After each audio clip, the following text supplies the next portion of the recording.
Hello everyone, कैसे हैं आप सब। इस वीडियो में मैं आपको बताऊंगी कि म्यूचुअल डाइवोर्स कैसे होता है या आपसी सहमति से आप तलाक कैसे ले सकते हैं। तलाक वो प्रक्रिया है जो विवाह को कानूनी रूप से समाप्त करती है।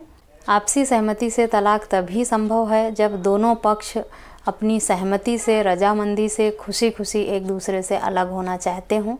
तलाक की प्रक्रिया हिंदू विवाह अधिनियम 1955 की धारा 13B के अंतर्गत की जाती है। इसमें दोनों पक्षों का सहमत होना आवश्यक है। म्यूचुअल डाइवोर्स में दोनों पक्ष सहमति से एक साथ जाके न्यायालय में अर्जी लगाते हैं कि वो अपनी मर्जी से इस शादी से अलग होना चाहते हैं या इस शादी के बंधन को ख़त्म करना चाहते हैं, और ये दोनों, इसी में उन दोनों की खुशी है और ये उनका अपना फ़ैसला है। अगर आप न्यायालय में 13B के अंतर्गत याचिका लगाते हैं तो माननीय न्यायालय द्वारा आपको निर्धारित 6 महीने का समय दिया जाता है। ये 6 महीने का समय इसलिए दिया जाता है ताकि आप इन 6 महीनों में ये विचार कर सकें कि आपका फ़ैसला अभी भी यही है या फ़ैसला सही है, गलत है, या आपने जो भी किया है वो इन 6 महीनों में सोच विचार करके अगली विज़िट पर जाकर आप न्यायालय में ये बताएं कि अब भी आपका वही फ़ैसला है या आपने फ़ैसला बदल लिया है। 6 महीने के वेटिंग पीरियड का मतलब सिर्फ इतना ही है कि आपको एक एक्स्ट्रा समय दिया जाए जिससे आप पुनर्विचार कर सकें अपने द्वारा लगाई हुई याचिका पर हाल ही में हाई कोर्ट द्वारा आए एक फ़ैसले के अनुसार अब 6 महीने का वेटिंग पीरियड जो है ये कंपलसरी नहीं रह गया है। पहले था कि जब आप न्यायालय में अर्जी लगाते हैं तो आपको 6 महीने का मिनिमम वेटिंग पीरियड दिया ही जाएगा, उससे कम समय में आपका डाइवोर्स नहीं हो सकता। तो 6 से 8 महीने का समय लगता था। 6 महीने में आपको, जब आप न्यायालय में अपनी अर्जी लगाते हैं तो आपकी अर्जी एक्सेप्ट होने के साथ ही आपको 6 महीने बाद की न्यायालय द्वारा एक तारीख मिलती है। आपसी सहमति से तलाक लेने के लिए दोनों पक्षों को एक साथ जाकर अर्जी लगानी होती है न्यायालय में। साथ ही 6 महीने का जो वेटिंग पीरियड दिया जाएगा, उस 6 महीने के बाद जो आपको तारीख दी जाएगी उस पर भी दोनों पक्षों का मौजूद होना बहुत ज़रूरी है। अगर दोनों में से कोई एक ही आता है तो न्यायालय द्वारा आपको एक और तारीख दी जाएगी। वो 15 दिन या 1 महीने बाद की भी हो सकती है। ज़रूरी नहीं है कि आपको फिर से 2 महीने या 6 महीने की तारीख दी जाए। अगर आप 6 महीने बाद नहीं जा पाते हैं किसी भी कारणवश, तो अगर दूसरे पक्ष का कोई भी व्यक्ति जाता है वो न्यायालय से रिक्वेस्ट करके एक अगली तारीख ले सकता है जो कि 15 दिन या 1 महीने बाद की होगी। उस तारीख पर भी अगर दोनों पक्ष हाजिर नहीं होते हैं तब न्यायालय द्वारा शायद आपको और समय नहीं दिया जा सकेगा और आपका केस खारिज हो जाएगा। म्यूचुअल कॉन्सेंट में एक्स पार्टी ऑर्डर नहीं होता। एक्स पार्टी ऑर्डर के लिए आपको डाइवोर्स केस फाइल करना पड़ता है एक पक्ष द्वारा।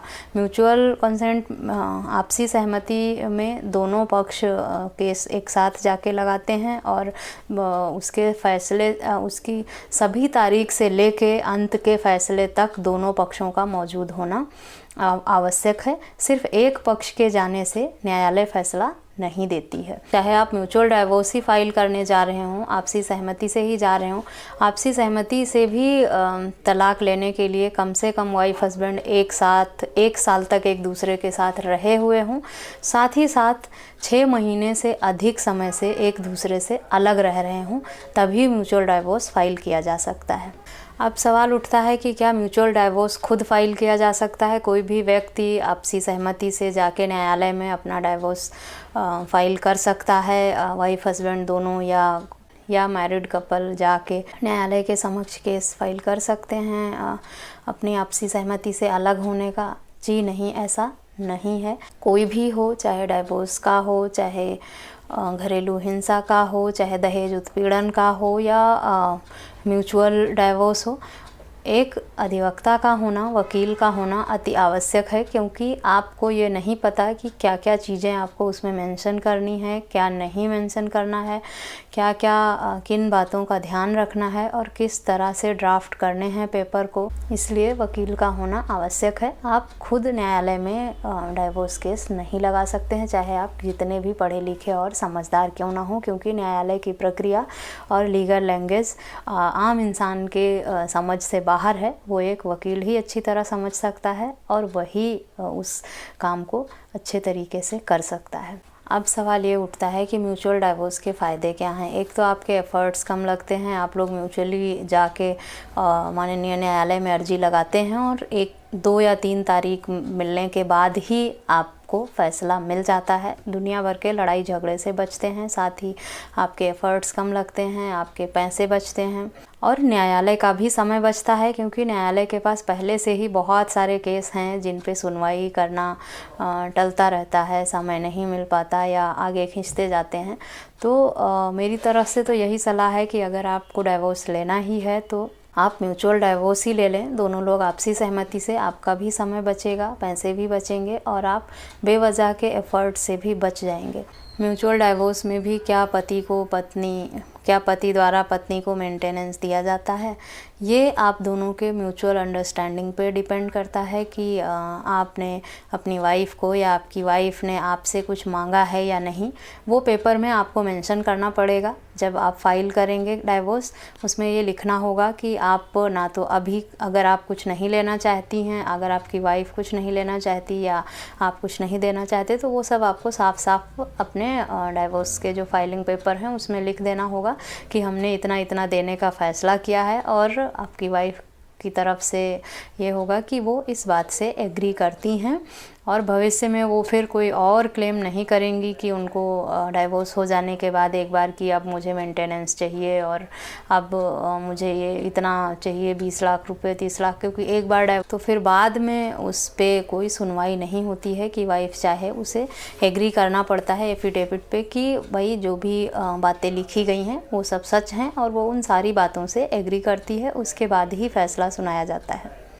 तो पति पत्नी के आपसी डाइवोर्स में मेंटेनेंस दिया जाएगा या नहीं दिया जाएगा, या बच्चा किसके पास रहेगा, कहाँ जाएगा, या उसकी पढ़ाई का खर्चा कौन देगा, ये सब आपस में ही तय करना होता है। इसमें न्यायालय द्वारा या किसी एक व्यक्ति के द्वारा फैसला नहीं लिया जाता है। जो जैसा कि है कि म्यूचुअल डाइवोर्स आप कर रहे हैं तो उसमें जितनी भी बातें लिखी होंगी, जो भी दर्शाया जाएगा, वो सब दोनों की सहमति से ही होगा।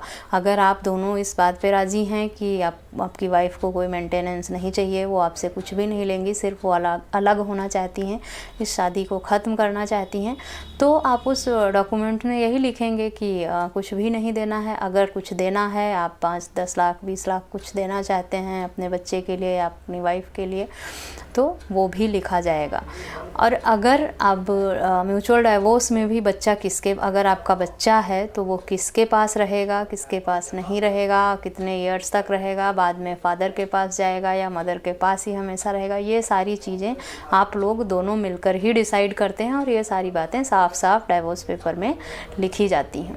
म्यूचुअल डाइवोर्स कहाँ फाइल किया जाता है?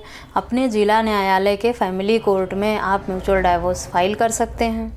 बहुत लोगों का ये मानना है या कहना है कि जब हम म्यूचुअल डाइवोर्स ही कर रहे हैं तो हम क्यों ना स्टैम्प पेपर पर लिख के आपसी सहमति से खुद ही लिख कर एक दूसरे से अलग हो जाते हैं, या खुद एक स्टैम्प पेपर पे करा के म्यूचुअल डाइवोर्स का एक फॉर्मेट बना के उस पर लिख के और हम नोटराइज करा लेते हैं। जी नहीं, इस तरह के किसी भी पेपर की कोई वैलिडिटी नहीं है, वो लीगल नहीं है। इन लीगल तरीके से आप खुद से हाथों से लिख के एक दूसरे को कुछ भी दे दें, उसकी कोई कानूनी वैल्यू नहीं होगी। भविष्य में अगर आपको ज़रूरत पड़ेगी ऐसे पेपरों की कि आपने डाइवोर्स ले लिया है और उसका रिकॉर्ड आपके पास है, ये आपके तलाक के पेपर हैं, तो वो लीगल तरीके से माने नहीं जाएंगे, वो अमान्य ही होंगे। अपनी संतुष्टि के लिए कर सकते हैं, उसकी कानूनी वैधता बिल्कुल भी नहीं है, वो डाइवोर्स जीरो ही है, उसकी कोई वैल्यू नहीं है। ये जो 13 हिंदू विवाह अधिनियम की धारा 13V में म्यूचुअल डाइवोर्स का प्रावधान है, ये सिर्फ हिंदू विवाह अधिनियम पर ही लागू होता है, अर्थात जो हिंदू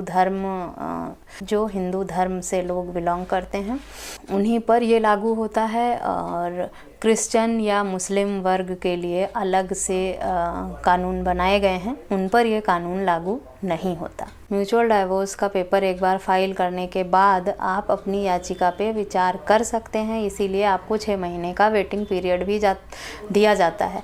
अगर इन 6 महीनों में आप दोनों के बीच में सब कुछ ठीक हो जाता है और आप वापस खुशी खुशी एक दूसरे के साथ रहना चाहते हैं तो न्यायालय को इसमें क्या आपत्ति होगी। वो कहेगा बहुत अच्छी बात है, आप अपना नेक्स्ट डेट पे जाएं और अपने विचार न्यायालय के समक्ष रख दें कि अब हमने अपना फैसला बदल लिया है, अब हम डाइवोर्स नहीं चाहते, हम साथ साथ रहना चाहते हैं, हम खुश हैं।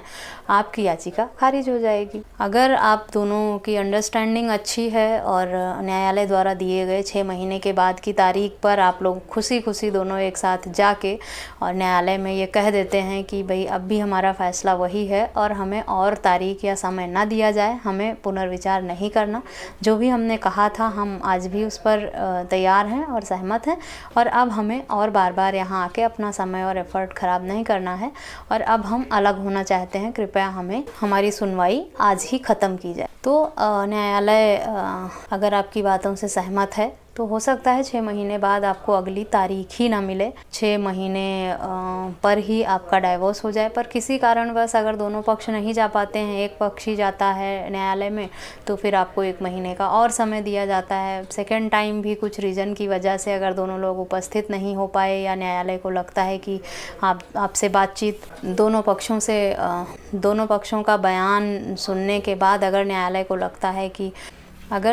लगता है कि आप दोनों को थोड़ा और समय दिया जाना चाहिए, सब कुछ ठीक हो सकता है, आप दोनों के फैसले जल्दबाजी में लिए गए हैं, तो न्यायालय आपको 1-2 महीने का समय और दे सकता है। लेकिन ये आपकी बातचीत और न्यायालय के समक्ष हाजिर होने की प्रक्रिया पर ही निर्भर करता है।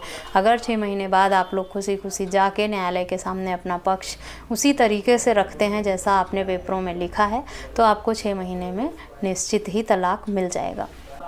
अगर दोनों पक्ष नहीं जाते हैं, डाइवोर्स फाइल किया म्यूचुअली, उसके बाद एक ही पक्ष लगातार डेट पे जा रहा है, तारीख पे, और दूसरा पक्ष नहीं जा रहा, वजह चाहे कुछ भी हो, तो 2 से 3 तारीख देने के बाद न्यायालय द्वारा केस टर्मिनेट कर दिया जाता है। इस तरह के केस में जो दोनों पक्षों की सहमति से हुआ हो, 13B के अंतर्गत आता हो, उस पे न्यायालय एक पक्ष के आने पर कोई भी फैसला नहीं करता, वो केस अंत तक खारिज हो जाएगा।